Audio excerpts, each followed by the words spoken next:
आप अगर कोई भी अनस्किल्ड जॉब में आ रहे हो तो आपकी minimum starting salary, by the way मैं ये आपको बता दूं, जो ये मिस्टर चंदू हैं ये एक रियल इंसान है।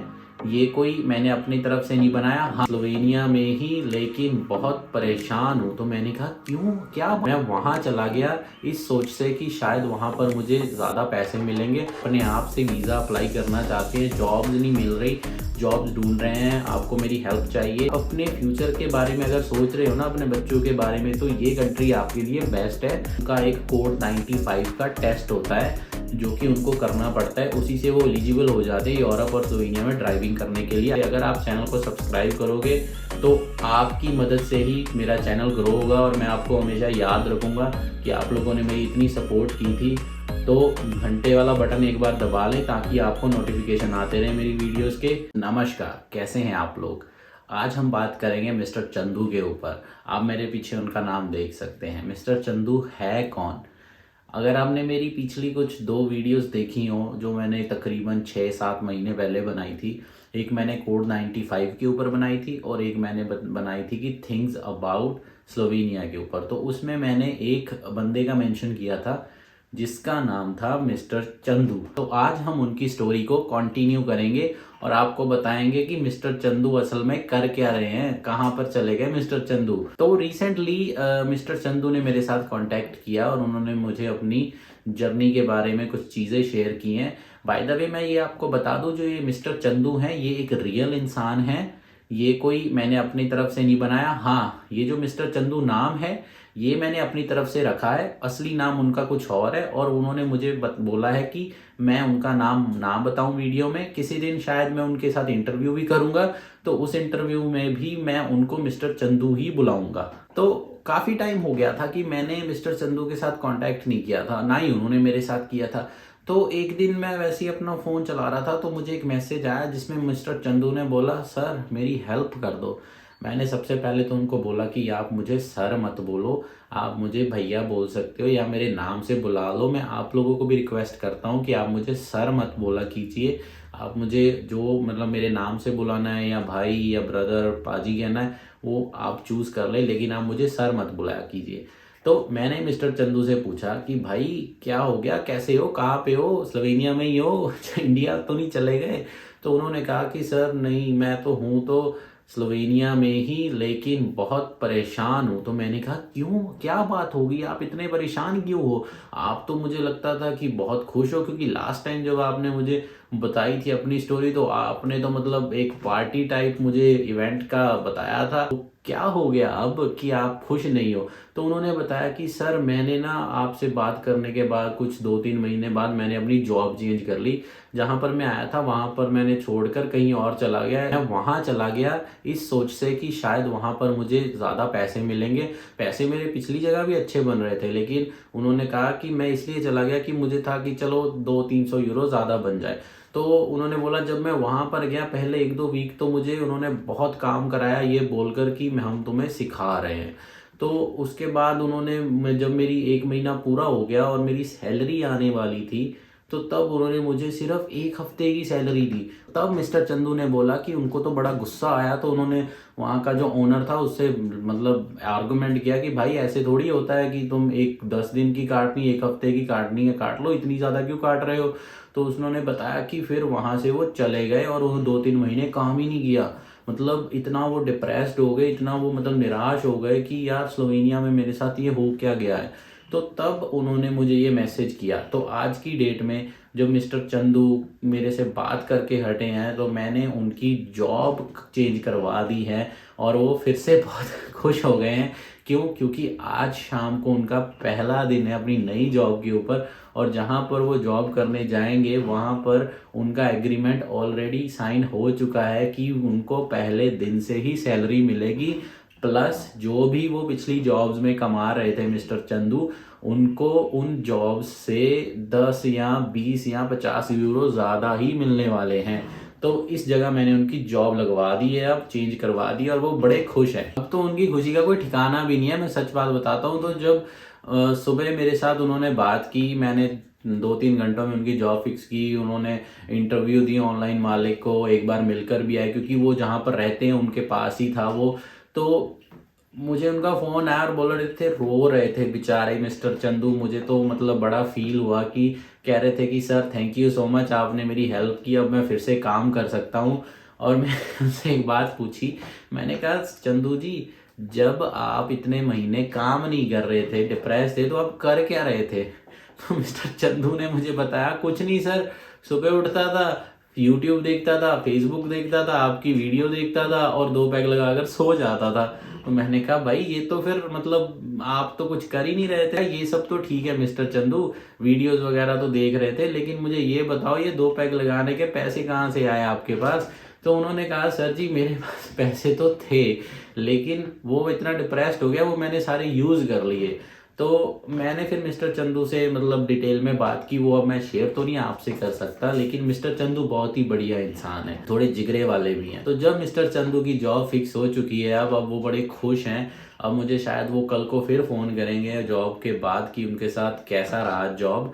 लेकिन इस चीज़ से मैं आप सभी को ये बताना चाहता हूँ कि ये जो मिस्टर चंदू हैं, ऐसे बहुत सारे चंदू इस वक्त स्लोवेनिया में हैं जो कि किसी जॉब में आ रहे हैं और वहाँ पर उनको जॉब मतलब करने को मिल तो रही है, लेकिन वो मालिक को सेटिस्फाइड नहीं कर पा रहे और वो मालिक उनको कम सैलरी दे रहा है या फिर उनकी सैलरी काट रहा है। तो इसके चक्कर में वो अपनी जॉब चेंज करवा रहे हैं।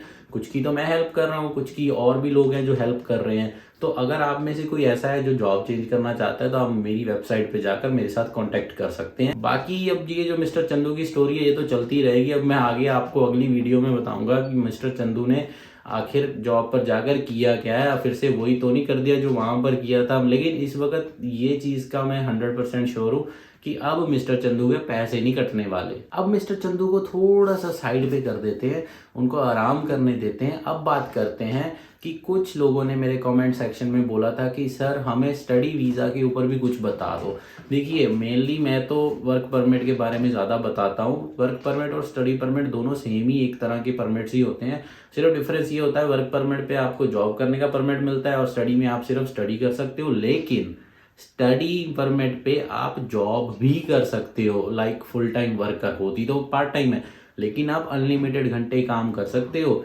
तो इसमें मैं आपको थोड़ा बहुत स्टूडेंट वीज़ा के बारे में बताऊंगा। देखिए जैसे कि बाकी देशों में भी यूनिवर्सिटीज़, कॉलेज, स्कूल होते हैं, वैसे ही स्लोवेनिया में भी हैं। स्लोवेनिया में 2 universities, 3 universities, 4 university, I mean हर एक सिटी में एक यूनिवर्सिटी है। तो अब मैं नंबर तो नहीं बता सकता कि कितनी यूनिवर्सिटी, लेकिन है। तो हर एक यूनिवर्सिटी कुछ ना कुछ मतलब डिग्री, डिप्लोमे, पीएचडी, मास्टर्स ये सब प्रोवाइड करवाती है, ठीक है। तो 2 इनटेक होते हैं स्लोवेनिया में, एक सितंबर वाला होता है और एक फिर फरवरी मार्च का आता है, ठीक है, जो कि इंटरनेशनल स्टूडेंट्स के लिए है। स्लोवेनिया में आकर आप डिग्री भी कर सकते हैं, डिग्री के बाद मास्टर भी कर सकते हैं और पीएचडी भी कर सकते हैं। एक चीज़ जो सबसे बढ़िया है स्लोवेनिया में कि स्लोवेनिया में जो फीसिस हैं वो कम हैं कोर्सेज की। जैसे कि अगर कोई लेट से बैचलर ऑफ आर्ट्स कर रहा है तो उसकी 1 साल की फीस सारी 4-4.5 लाख होती है, जो कि बाकी बड़े देशों के कंपेयर में बहुत ही कम है। और रिकॉग्नाइजेशन तो सेम ही है उस स्टडी की। ऐसा नहीं है कि अगर फीस कम है तो शायद उसको उस देश में माना नहीं जाता। देखिए स्लोवेनिया में आप कोई भी स्टडी करो, अगर आप उसको कंप्लीट करते हो, सारे नंबर लेते हो, वो हर एक कंट्री जो यूरोप की है उसमें वो रिकॉग्नाइज्ड होती है, इवन कि यूरोप के बाहर भी। तो ये स्टडी वीजे का थोड़ा मैंने आपको बेसिक बताया। अब मैं आपको बता देता हूँ कि ये अप्लाई कैसे होता है। देखिए जब इनटेक आने वाला होता है उसके 1-1.5 महीने, 2 महीने पहले एक एडमिशन की विंडो ओपन होती है स्लोवेनिया में। एक ऑनलाइन पोर्टल है, अगर किसी को वो जानना है वो कमेंट में बता दें या मेरी वेबसाइट पे जाके मेरे साथ मैसेज कर लें, मैं आपको बता दूंगा। वहाँ पर जाकर आप अपने अपोस्टाइल किए हुए एजुकेशन डॉक्यूमेंट्स डालते हो, अपना कोर्स सेलेक्ट करते हो, यूनिवर्सिटी सेलेक्ट करते हो और वो ऑटोमेटिकली वो सारा कुछ उस यूनिवर्सिटी को भेज देता है। और उससे क्या होता है, वो यूनिवर्सिटी आपके डॉक्यूमेंट्स चेक करती है। अगर वो सब कुछ आपने रिक्वायरमेंट डन कर दी है तो वो आपको एडमिशन के लिए ओके कर देते हैं। वो आपको बोलते हैं कि आपकी एडमिशन का प्रोसेस शुरू हो गया है, आप अपनी फीस पे करो। तब आप अपनी फीस पे करते हो।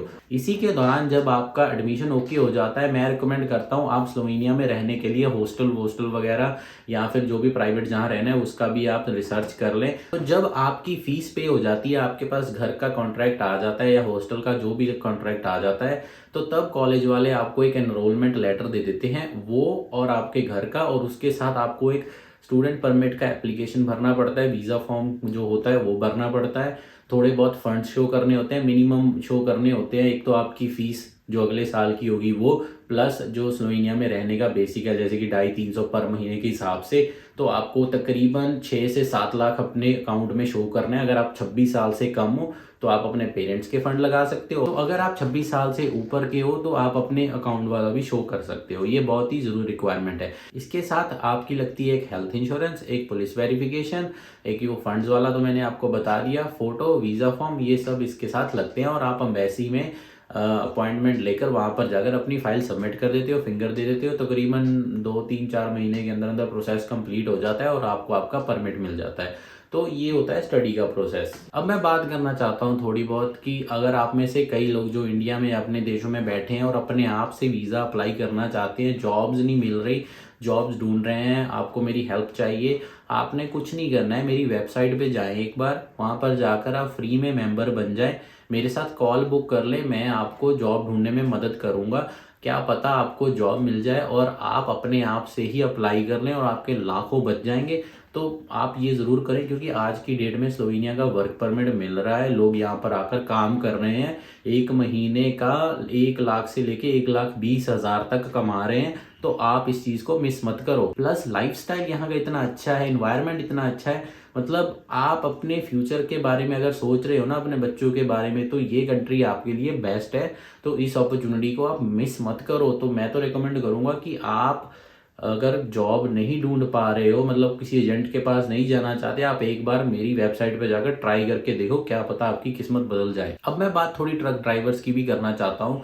कई लोग ट्रक ड्राइविंग में यहाँ पर आ रहे हैं या कईयों ने अप्लाई किया है या अप्लाई करने वाले हैं। तो मैं आपको एक बात बताना चाहता हूँ, मोस्टली तो यहाँ पर जो लोग आ चुके हैं उनको तो पता है कि जब वो यहाँ पर आ जाते हैं तो उनका एक कोड 95 का टेस्ट होता है जो कि उनको करना पड़ता है, उसी से वो एलिजिबल हो जाते हैं यूरोप और स्लोवेनिया में ड्राइविंग करने के लिए। आई मीन ड्राइविंग तो वो जानते हैं, मतलब ऑफिशियली उनको अप्रूवल मिल जाती है। जैसे कि आप कह लो कि उनके पास मतलब ड्राइविंग का परमिट आ जाता है कि वो स्लोवेनिया में भी ड्राइविंग कर सकते हैं। तो कई लोगों का तो ये जो कोड 95 की फीस होती है टेस्ट की, वो तो कंपनी वाले पे कर देते हैं, कई तो कंपनी वाले कर देते हैं। अब ध्यान से सुनना मेरी बात, जो नहीं पे करते वो आपको ही बोलते हैं कि आप इसकी फ़ीस पे करो, और इसकी फ़ीस काफ़ी ज़्यादा है। अगर किसी को इसके बारे में जानना है आप नीचे कमेंट कर दो, मैं आपको इसके बारे में सारा एक्सप्लेन कर दूंगा। बाय द वे मैंने कोड 95 पे वीडियो बनाई हुई है, आप मेरे चैनल पर जाकर चेक कर सकते हैं। इसमें मैं एक और चीज़ ऐड करना चाहता हूँ, बहुत सारे कमेंट्स ये भी आते हैं कि सर हमें सैलरी के बारे में बताएं। देखिए, आप अगर कोई भी अनस्किल्ड जॉब में आ रहे हो तो आपकी मिनिमम स्टार्टिंग सैलरी 1200 यूरो से ही शुरू होगी, जो कि तकरीबन इंडिया का 1,20,000 के करीब बनता है। अगर हम लाइक 1 यूरो को इंडिया के साथ कंपेयर करें तो आज की डेट में वो 100 रुपये से ज़्यादा ही है। तो हर एक अनस्किल्ड वर्कर की इतनी मिनिमम सैलरी तो बनती है ग्रॉस मार्जिन पे। जब आपकी टैक्स काट कर सैलरी आती है तो वो तकरीबन 1,000-1,050 यूरो प्लस फूड और जो ट्रैवल का ट्रांसपोर्टेशन के पैसे जुड़ते हैं वो जुड़कर मतलब तकरीबन 1,100 बन जानी चाहिए। अगर कोई लोगों को ये 900-800 मिल रही है तो इसका मतलब आपकी सैलरी काटी जा रही है। ये इसके पीछे ये भी हो सकता है, क्या पता आपका ओनर आपको अकोमोडेशन दे रहा है और वो उसके पैसे काट रहा है, लेकिन आप एक बार बात कर सकते हो। अगर किसी को ये प्रॉब्लम आ रही है, उनको पता नहीं है क्यों है, आप फिर भी मेरी वेबसाइट पे जाके मेंबर बन जाओ एक बार और मेरे से बात कर लो। बाकी आप लोग बहुत ही ज़्यादा सपोर्ट कर रहे हो मेरे को और मुझे बहुत ही खुशी है कि आपको मेरी वीडियोस पसंद आ रही हैं। अगर किसी के कमेंट का जवाब नहीं दे होता तो आपसे मैं माफ़ी मांगता हूँ, लेकिन आप ट्राई करें, आप फिर से कमेंट कर दें, मैं ज़रूर जवाब दूंगा, क्योंकि मोस्टली 99% मैं हर एक कमेंट का जवाब देता ही हूँ। इसीलिए अगर आप में से कई लोग वर्क परमिट के बाद पीआर कैसे होगी और पीआर के बाद सिटीजनशिप कैसी होगी, तो मैंने मोस्ट रिसेंटली इस वीडियो के बाद वाली वीडियो वो डाली हुई है, उसको एक बार आप जाकर चेक कर लें तो शायद आपको बहुत सारी इन्फॉर्मेशन मिल सकती है।